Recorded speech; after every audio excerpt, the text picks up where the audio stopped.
Hi there, my name is Caitlin Bandy and this is my channel BandysBooks. Today we are here to do my end of the month wrap up for March.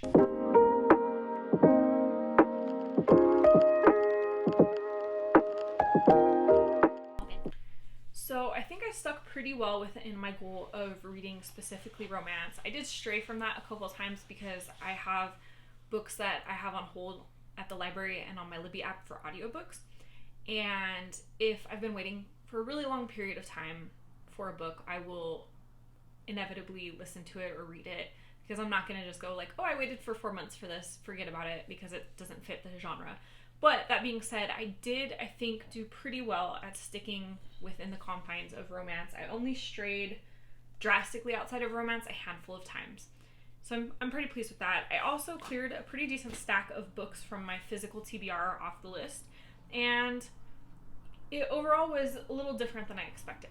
So let's go ahead and talk about the book specifically. As always, I'm going to go through it in the categories of rating, from, in this case, the least favorite all the way to the favorite, I guess, based on star ratings, not that they're ranked within that star category. So I'm going to start with my least favorite book of the month, and that was the only 2-star book that I had. And that was The Santa Suit by Mary Kay Andrews. I will add a caveat that this was a high 2, like it wasn't the worst book compared to some of the other 2-star ratings on my Goodreads and my Storygraph. This one isn't as bad as those ones. My main issue with this is just that it was like overly fluffy. I am finding that if I read a romance book, I need some semblance of conflict or some semblance of reality in there, and this was just like ultra fluffy. It was like eating too much sugar. You're kind of left with a tummy ache afterwards. It wasn't badly written, and the overall concept isn't bad. It's just, you know, if you want like a really sweet, fluffy holiday read, it wouldn't be bad. The main character moves to a new town post-divorce. She's a little bit jaded. She ends up purchasing this old rundown farm, and it's essentially belonged to a family that was super obsessed with Christmas. The husband and wife played Mr. and Mrs. Santa Claus at like the local parade and all that. And she is a marketer. She inevitably comes into this sleepy little town and shakes a bunch of things up, falls in love with a guy, and you know, that's the center of the story, is that the two of them are falling for each other. And she's also learning to allow her heart to be soft again after, you know, going through this divorce. You know, like I said, it's cute, it's sweet, but there's just not a lot going on. All of the conflicts, or potential conflicts, they're not even really conflicts, but all of the conflicts in the story resolve super easily. Everything is wrapped up in a super tidy bow. And for that reason, I just couldn't rate it on the same scale as any of the other books. So I had quite a few 3-star books this month. That's not necessarily a bad thing. I think a handful of them were on the higher end of this 3-star range. So I will definitely try to clarify as I go through the different books which ones were on the low end of the 3 stars and which ones were on the high end. So the first book that was in the 3-star range for me was Faker by Sarah Smith. This is kind of a grumpy sunshine office conflict sort of a romance. It is similar to The Hating Game from what I understand, although I have not read that one. Basically, Emmy and Tate are coworkers. They don't get along. They have a very hostile relationship in terms of work. And after Emmy has an on-site work injury, Tate kind of softens up and, you know, they start to resolve their conflicts. This wasn't a bad book, but I did have some issues with the way that some of things were portrayed. Tate, the main male character, is very possessive. I know that's really common in romance. It's a common trope, but I think it's icky. Possessiveness is not healthy in relationships. It's always portrayed as cute, like the guy is just being the tough macho guy and protecting his woman. But the way that it is in this story, at least, it doesn't seem like a tough guy protecting his woman. It seems like a controlling guy being really, really creepy. So that kind of freaked me out a bit. Next up is The Trouble with Hating You by Sajni Patel. This features a character named Leah and a character named Jay. Leah is a biochemical engineer and wildly successful. Jay is a corporate lawyer and he is also wildly successful. Their parents try to set them up on a date, and Leah basically runs out of the house before Jay can even have a conversation with her. Eventually, they begin to bond and build a friendship and get to know each other, and it evolves into a romance. What I really liked about this book is that it covered some pretty deep topics. There is mentions of sexual assault. There are mentions of the pressures in specific communities to get married, to make your family happy, to be a proper type of child. And I thought that was well done. It added a lot of like reality to this. I do think that in some ways this was still wrapped up in like a very neat package, but I appreciated the attempt to at least bring in some real life issues and add some depth to the characters. All in all, this was probably my favorite of the 3-star reads. I think it's definitely worth checking out if you're into romances. After that, I have The Paris Connection by Lorraine Brown. This was a cute book. There's nothing really wrong with it. It's just, there's again not a lot of depth in it. Our main character, Hannah, is on a train with her boyfriend, Cy, on the way to Amsterdam from Italy. And they're on a train that splits in half, and half of it heads towards Paris and half of it heads towards Amsterdam. Hannah accidentally ends up on the part that goes to Paris, and she's stranded in Paris with no phone, no money, no change of clothes, none of her possessions, and she has to rely on a stranger named Leo, who at first seems kind of grumpy, but as they both were supposed to be in Amsterdam and they have some time to kill, he offers to show her around his city of Paris. And hijinks and shenanigans ensue. They end up on a whirlwind tour of the City of Lights. I did enjoy the tourism of Paris. I've been to Paris several times. It's one of my favorite cities. So a lot of the places that he showed her and the things that they tried were very familiar to me, and there was some nostalgia in that. I just think that also in the same thing, this was kind of everything gets wrapped up in this pretty little bow. It's just, I feel like that's going to be a theme throughout. I think that romance tends to romanticize happy endings and make everything kind of perfect, and I just don't know that that's necessarily reality.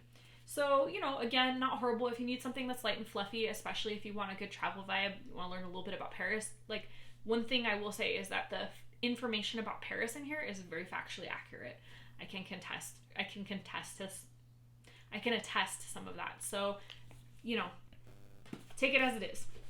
After that, I had The Shoddy Setup by Lily Vale. This was another one of my 3-star reads. This was cute. It's about Rita and Milan. They were high school sweethearts. They have a breakup, and they basically have avoided each other since their breakup. Their parents are nostalgic for their high school relationship and try to set them back up as adults. Except they're kind of smart about how they do it. Instead of trying to force them into a relationship, they take Rita, who is an interior designer, and Milan, who is a real estate agent and trying to sell a really difficult house, and team them up to remodel this house and try to sell it. Of course, the two of them air out their problems over this designing of the house. They start to rebond, and they revisit the feelings that they had in the past. It's kind of a second chance romance. It wasn't bad. Same thing though, kind of just overly simplified. Like, the issues are kind of non-issues. You find out that a lot of it is really kind of, I don't know,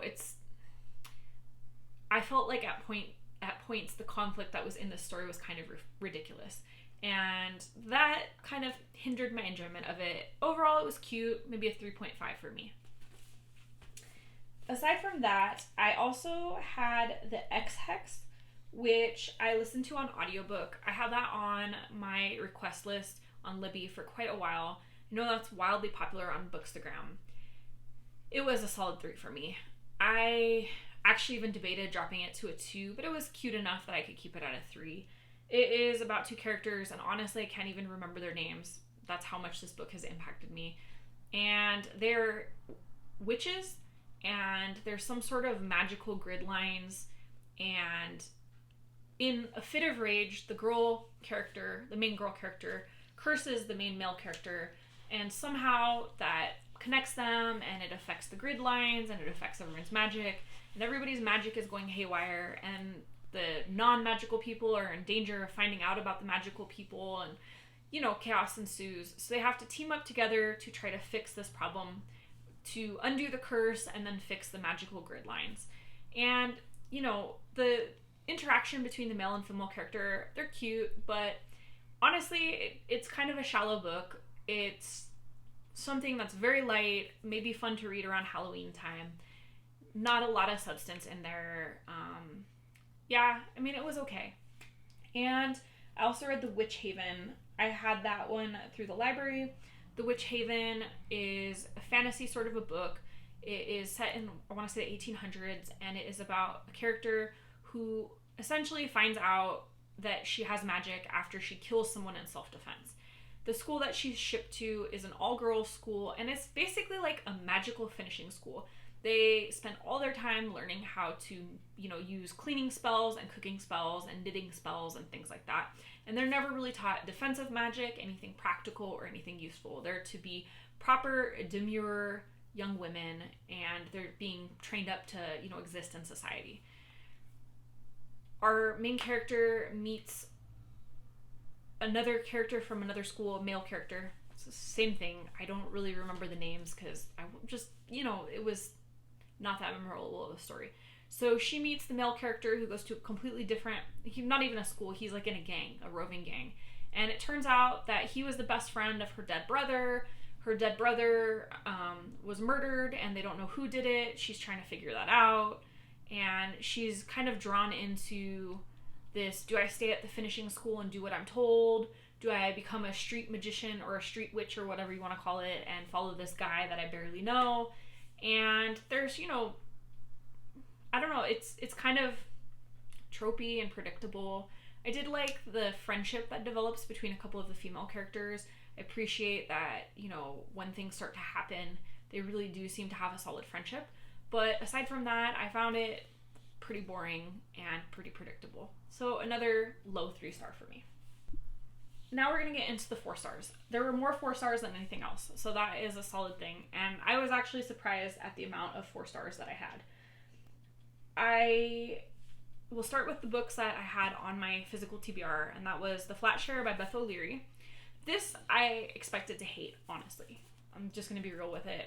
When I heard the plot of this story, I was like, how could 2 people share a flat and never come across each other? So he has the flat overnight, she has the flat during the day. Or sorry, vice versa. He has the flat during the day, she has the flat overnight, and they're never going to cross paths, never going to see each other. And to me, that sounded absolutely absurd. And I'm not going to lie, it is kind of absurd. Even when they give you an explanation for it in the book, you're like, yeah, that's not really realistic. But the book is engaging enough that it allows you to kind of suspend your disbelief and just enjoy the relationship between the 2 characters, Tiffy and Leon. Tiffy and Leon are both very interesting people. Tiffy is kind of eccentric, Leon is kind of quiet and shy. Eventually they end up meeting and becoming friends and then moving into something a little bit more. And I really enjoyed how they got there and the different conflicts. This also dealt with some topics that are a little bit more real. It wasn't just, oh, everything's lovely. Tiffy is coming out of a very toxic, emotionally abusive relationship with a narcissist. And we see some potentially distressing behavior from him throughout the book. I appreciate, again, that, there was some reality sprinkled into this fluffy romance. And I definitely enjoyed this one. I think it's worth reading. I also rated Blackout 4 stars. And this is a compilation of short stories by Danielle Clayton, Tiffany D. Jackson, Nick Stone, Angie Thomas, Ashley Woodfolk, and Nicola Yoon. This basically is a whole series of romance-based stories set in New York City during a blackout. And I really enjoyed it. Each story kind of tells a different perspective from a different person within this blackout, but they're all interconnected. So everybody kind of is like a side character in somebody else's stories. They're all linked together, and each book had a unique tone, and I thought it was just really fun. Probably not the deepest read that I've ever read, but it was enjoyable, and I thought that the premise of being in New York City in a blackout was really cool. So those were the 2 4 stars from my physical TBR. Then I had a whole bunch of books that I had on library and on Libby. So the first of those is The Paper Palace.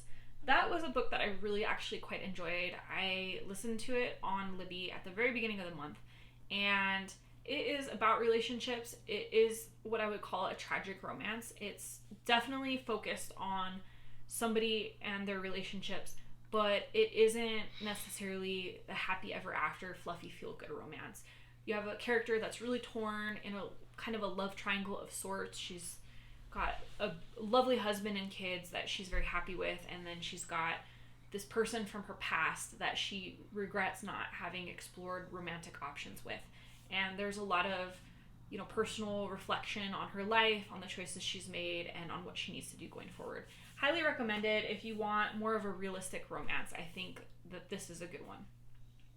After that, I had The Book of Longings by Sue Monk Kidd, my first book by Sue Monk Kidd, and I was very impressed. This is essentially a book about Jesus, but in a fictional sense. So he's more the historical character of Jesus and not the religious character of Jesus in this book. And this book is told from the perspective of a wife. So we meet this main character who is going to be Jesus's wife eventually. We learn her whole history growing up, how she ends up meeting Jesus, and what her life is like with Jesus up until the point of his crucifixion. It's really interesting. It isn't like preachy or religious. It's very much just the story of this couple and their relationship and this person. And I thought it was really, really interesting, really well done, and very creative. I would recommend reading it if you have any interest in the historical figure of Jesus and what life was like at that time. I also read 1,000 Ships by Natalie Hayes. I've had that on my TBR for quite a while, on my request list for quite a while.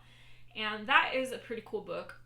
It is Greek mythology relating to Troy, but it's all told from the female perspective. So it's a short story compilation, basically, and each chapter is a different female character. So we have Odysseus's wife, we have a couple of like the royal members of Troy, all sorts of different female characters, and it's very interesting seeing their perspective of what the men at war are doing.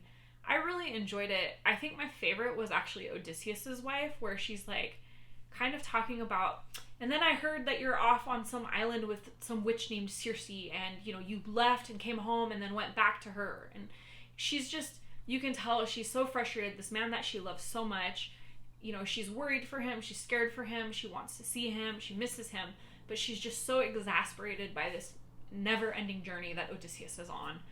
And it's just like every chapter is enjoyable in that way. There is some very dark, heavy stuff. They talk about sexual assault, murder, war, enslavement, things like that. But overall, I thought it was a pretty cool book. I also read The Last Dance of the Debutante. This is about coming out parties basically in England and like your debut to society. And this is the last season that they're having an official debut of eligible females in British high society. So the main character of this story is preparing for her debut, and there's some conflict. Her family is not as wealthy as they used to be. Her father's passed away. Her mother is in just a deep, deep depression because her father was like the love of her life. And she's kind of trying to navigate all these different pressures and expectations. And it's really interesting. It, gives you kind of a perspective of what life was like back in that day, how the debut process went, all sorts of different things. It wasn't like the deepest book that I've ever read, but it was enjoyable for sure. And then I have The Downstairs Girl. This was a really unique book.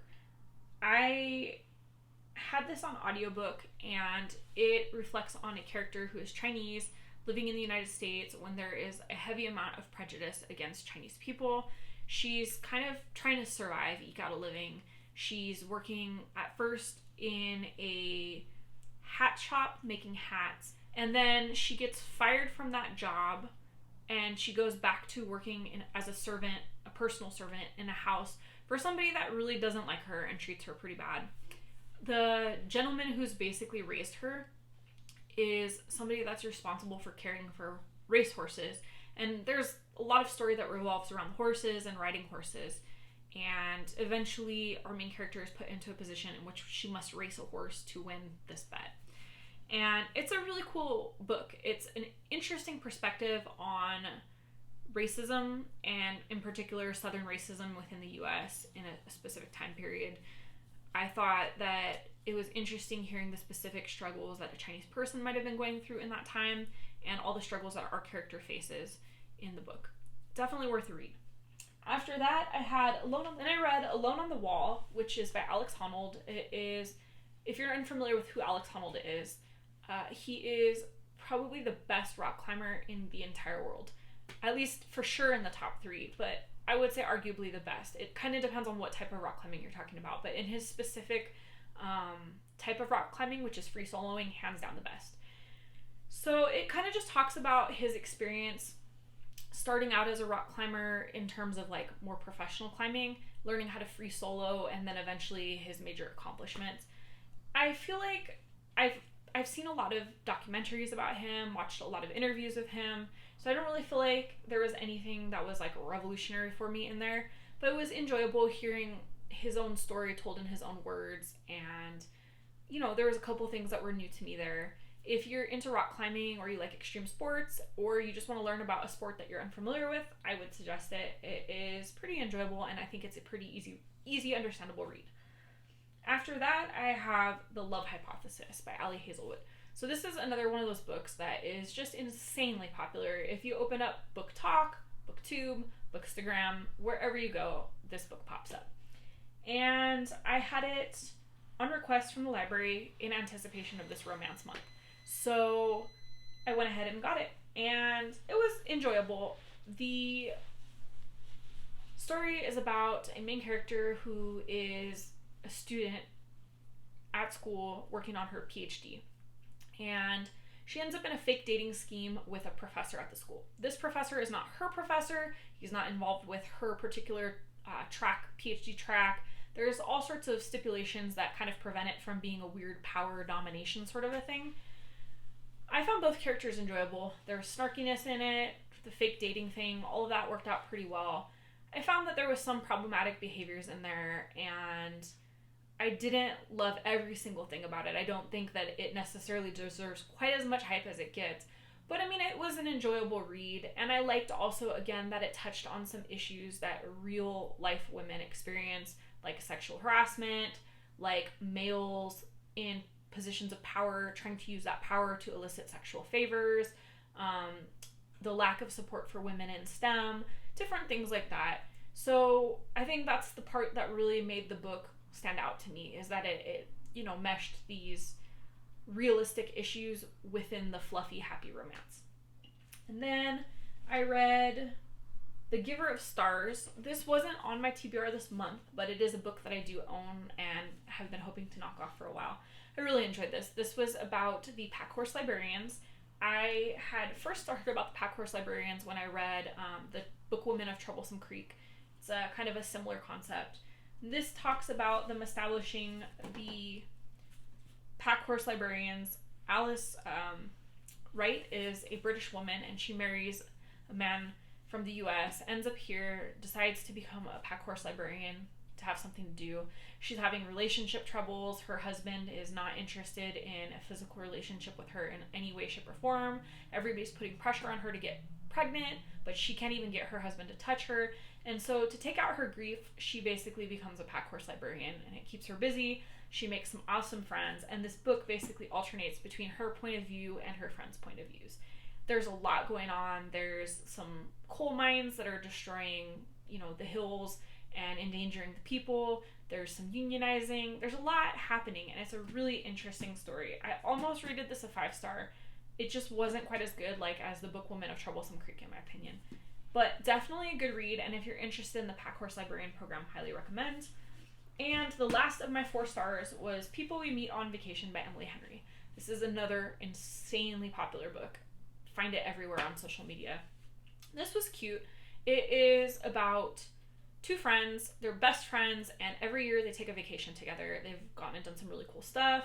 And then our main character gets a job working for a high-end travel magazine.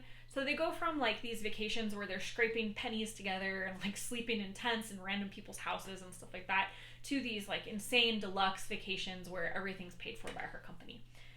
And the last 2 years they haven't gone on vacation together. There's been this weird silence between them after some stuff happened on their last vacation.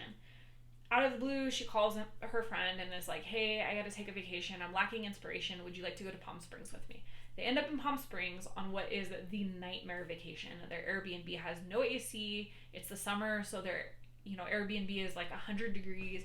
They almost pass out at multiple points throughout the story. One character is injured at one point. doesn't turn out to be the vacation that they had hoped it would be. And this stressful vacation eventually leads into some romance and some exploration of feelings. Again, I enjoyed the fact that this mixed reality with these fluffy romances, it made a potentially realistic situation, and it was made believable by the interactions between the two characters. I thought that one was definitely a little more deserving of the hype because, it was definitely one of the more realistic romances that I've read. Finally, the 5-star reads. So, the 5-star reads, funny enough, not a single one of them came from my actual TBR. And that's not to say that there's not 5-star reads left in all these books that I have not read yet. Just none of the ones that I read were 5 stars. So the 5 stars were mostly from library books. And the first one of those was the 1619 Project. I've been waiting to read this book for months now. I finally got my hands on a copy of it. It was everything I hoped it would be. It is basically the history of America from a Black perspective. It goes through everything from independence, revolution, Jim Crow, to current times, and it discusses everything from a perspective that is not what we were taught in school. I feel like it allowed me to see things from a perspective that I might not have been capable of seeing it from, or made me think about things that I might not have thought about before. I thought one thing that was particularly interesting was talking about vaccine skepticism in the Black community towards COVID due to the medical experimentation on Black people. They reference the Syphilis Project and various other situations, and that really made me understand something that I didn't really think about before. There was a lot of other really thoughtful pieces. I really also enjoyed the fact that it alternates between fiction and nonfiction. So you would have like a chapter, say, about the facts of the Civil War, and then you would have a short narrative passage or like a poem or a little short story that basically uses some of that information from the previous nonfiction chapter and creates a fictional version. I thought that was a really unique thing, and I thought it added a lot of character to the book. I also read Sapiens, which was super interesting. It is basically the story of humankind, evolution, how Homo sapiens became who they are and what they are. Fascinating read. Both books were nonfiction books that I have been looking forward to reading for a very long period of time. If you want some good nonfiction reading, I highly recommend both books. And then in terms of nonfiction, I read Love and Saffron. This was an ARC book that I got through NetGalley, and it actually was just recently published. It is a relatively short book, and it is, in essence, love letters between two friends. The platonic kind of love. So one friend lives in Los Angeles, one friend lives up in Oregon. They're both really into food. They both write food columns, and they literally just exchange letters back and forth, sharing the things that are happening in their lives, their love for food, different recipes. And it's just so sweet to read about a friendship and, these people's lives, and just seeing it through the snippets that they write to each other is so beautiful. There's some heavy stuff that occurs within the book, but overall the feeling is just a very warm, fuzzy book. Highly recommend it. I believe it was published last month sometime. I don't know the date off the top of my head, but it's definitely worth a read. And my absolute favorite book of the month was a surprise for me, and that was Red, White, and Royal Blue. And I've been seeing this one all over social media as well. It's one that is frequently posted about, Book Talk, BookTube, Bookstagram, on all of the top 10 romance books you should be reading and all of that kind of stuff.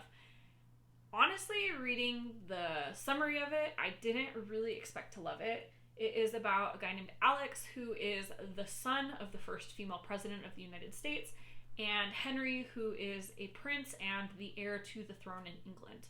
The two of them have kind of a chaotic meeting at a wedding in England, and they cause a scene. So they're, in essence, forced together for some publicity meetings to kind of smooth things over.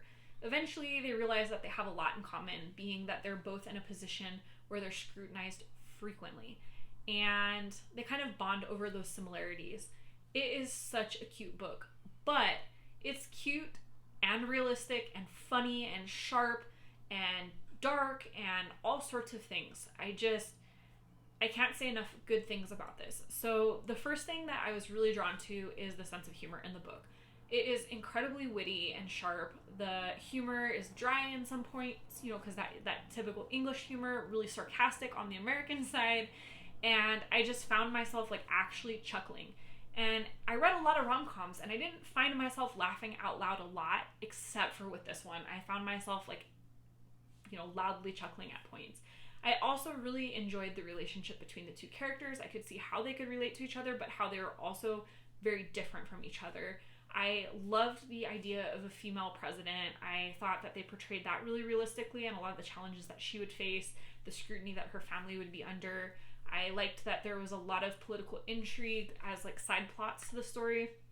I appreciated the pressure that Henry was under as the heir to the throne. It just, so much worked in this book. I really didn't have any criticism of it, except that I could have probably read 200 or 300 more pages of the story, and I would love a follow-up book. Definitely, if you're gonna try one romance book, that would be my suggestion. And in case you're like concerned, because you know all of these books have sex scenes except for maybe the Mary Kay Andrews Santa Suit one, I didn't read anything that was particularly smutty. Absolutely, there was sex portrayed in some of them. Some of them were a little more detailed than others, but none of them were like incredibly raunchy where you're gonna like be blushing and sweating in public reading them. So if you pick up any of the books that I've read or recommended, don't worry about it being like incredibly deep in the smut. And then finally, after the 5 stars, I want to give you some statistics, and I also want to talk about a couple books that I am currently trying to finish up. Today is the 29th of March. There's 2 more days within the month. I am shooting this today because I work long days for the next 2 days, and I won't really have time to shoot another video at some point. So I'm still wrapping up a couple books. I'm hopeful that I'm going to finish them both, or a couple of them at least, before the end of the month. Those books are A Cuban Girl's Guide to Tea and Tomorrow by Laura Taylor Namey. I am pretty well through this, about halfway, and this is a pretty easy read. I'm moving through it fairly quickly. I do anticipate finishing this before the end of the month. As it is right now, I expect this to be about a 4-star read. I'm really enjoying it. The narration's really good. It is YA, and it does feel like YA, but not like horrifically so. It is a really cute story. I appreciate that food plays a really central theme in this book. For sure, we'll be seeing some bookish recipes inspired by this one. And the characters are cute and interesting. So probably about a 4-star. That's my prediction. And Under the Whispering Door by TJ Klune, I'm about halfway through this one as well. I am really enjoying this so far. I am finding it a little bit slower than House on the Cerulean Sea, which I absolutely loved last year. But I am really enjoying this. The theme or the concept of it is very interesting. And I think this will probably end up being a 4.5 star as well. I also am listening to Beach Read by Emily Henry. That was another one that I had requested on Libby in anticipation of my romance month. I am about 40% through the audiobook on that. I'm pretty sure that I'm gonna knock the rest of that out tomorrow morning at work. I usually get through like 6 hours of audio on a normal work day. So I definitely think I will finish that. I'm not far enough in it to really know how I'm gonna feel about it. I enjoyed Emily Henry's People We Meet on Vacation, and I do like her writing style. I find her kind of funny and sharp. And this book kind of has a similar tone, so I anticipate that it'll probably be within the 4-star category as well. So that's everything that I've read or am finishing up reading in March. And then some quick statistics. I did complete 23 books. If I complete, excuse me, I did complete 23 books. If I complete these 2 plus the audiobook that I'm finishing, I will get up to 26 books. That's very exciting. That is definitely the highest I think that I've done in an individual month. Even 23 as it stands is solid. So I'm very happy with that. I read so far 5,493 pages. That's with the 23 complete books. That doesn't include the 2 that I may potentially finish or the audiobook that I'm listening to. The average pages per book was much shorter this month. The average pages were 238 pages. I think that's because romance books are just typically a lot shorter. And I'm okay with that. That made for quicker reading, and that's why I was able to get through more books than usual. As I mentioned, my least favorite book of the month was The Santa Suit. My favorite book was Red, White, and Royal Blue, and followed by The 1619 Project. both really good reads, but obviously in polar opposite spectrums. While I was talking about that, you should have seen graphs popping up all around me with the different genres, the different themes, ratings, book style, all that kind of stuff. So I love seeing the graphs and the statistics and stuff. So just enjoy that for a minute. And other than that, if you like this video, hit the thumbs up button. Helps me know what kind of content to keep producing. And let me know in the comments how you did in March. How many books did you complete? Did you complete everything you wanted to read? Did you completely blow up your TBR and just do whatever you wanted? Tell me all about it. And if you're not already subscribed to my channel, please hit the subscribe button. I love seeing people, in different videos. I love responding to comments and getting to know other people in the bookish community. So thank you very much. My name is Caitlin Bandy, and this is my channel, BandysBooks.